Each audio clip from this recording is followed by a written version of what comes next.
Diamonds. The hardest substance on earth. Prized for their beauty, and often protected like royalty. But in 2003, in the heart of Belgium's diamond capital, a group of criminals pulled off a crime so clean, so complex, it became known as the heist of the century. With over $100 million worth of diamonds, gold, and other gems stolen, and almost no trace left behind, the world watched in awe. This wasn't just a theft. It was a masterclass in planning, deception, and betrayal. This is the full story of the Antwerp Diamond Heist, and why it still haunts law enforcement today.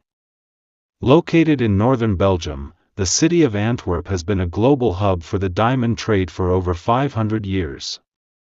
More than 80% of the world's rough diamonds pass through this city, often traded inside a few secure blocks known as the Diamond District. This tiny zone is protected 24/7 by police patrols, CCTV, access control, and most importantly, the Antwerp Diamond Center, a building designed to store unimaginable wealth. And deep inside its basement was the crown jewel of its security, a high-tech vault that many believed was impossible to break into. The vault sat 2 floors underground. It was protected by 10 separate security layers including infrared motion detectors, magnetic field sensors, a seismic detector, to detect any drilling, lock with over 100 million possible combinations, infrared heat sensors, Doppler radar, and even biometric access. The building also had a steel-reinforced vault door weighing over 3 tons. It wasn't just secure, it was fortress-grade. But it wouldn't stop a man who had been quietly studying it from the inside. Leonardo Notarbartolo was an Italian thief with a clean-cut face and a polite manner. He wasn't violent, and he didn't carry weapons. But he had something more dangerous: patience and a network. To gain access to the vault, he rented an office inside the building years in advance, posing as a diamond trader. He was polite, always well-dressed, and never suspicious. He came and went with ease, installing hidden cameras disguised in smoke detectors to film the guards entering the vault code. He even recreated the vault inside a warehouse in Italy, rehearsing the plan over and over again with his elite crew, known later as the School of Turin. The School of Turin wasn't your average gang. Each member had a role. The genius, an electronics wizard who neutralized security systems. The monster, a bodybuilder who moved heavy obstacles. The king of keys, a master locksmith who made a replica of the vault key. The ghost, a stealthy expert with inside knowledge of building patrol patterns. They scouted everything: guard routines, traffic cams, underground escape routes, even the lighting sensors in the hallways. They didn't guess.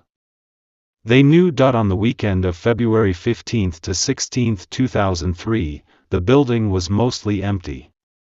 With the city distracted by a public holiday, the gang made their move.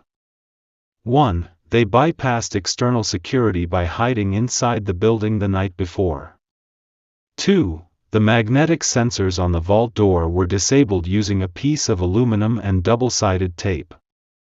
3. Infrared and motion sensors were sprayed with hairspray, which created a thin insulating layer. 4. They removed heat sensors using styrofoam and tape. 5. Vault door lock. Picked clean using a forged key. They opened 123 out of 160 safe deposit boxes, carefully choosing only the most valuable ones. By early morning, they were gone. $100 million in diamonds, gold, and other gems vanished. No alarms. No signs of forced entry. Not even a fingerprint. But even perfect criminals can make one mistake. Leonardo's accomplice had dumped a trash bag in a forest outside Antwerp, forgetting it wasn't their usual dumping ground. Inside?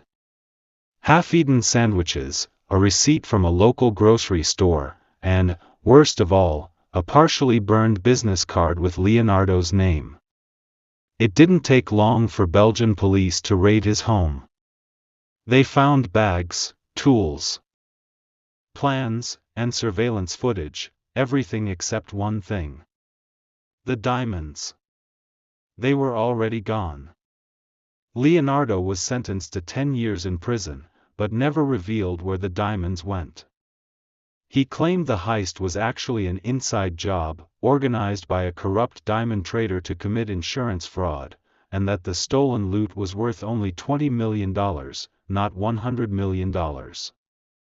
Authorities disagreed. Interpol and diamond insurers estimate the real loss at $100 to $150 million, and most of the loot was never recovered. Some experts believe the diamonds were smuggled into Italy, others think they ended up in Dubai, or were recut to avoid detection. Even today, 4 out of the 5 main crew members have never been officially charged. The Antwerp Diamond Heist forced a global security overhaul. Vault systems became smarter. Insurance policies changed. Trust in Antwerp's vaults, shaken for years. Leonardo was released in 2009 after serving just a portion of his sentence.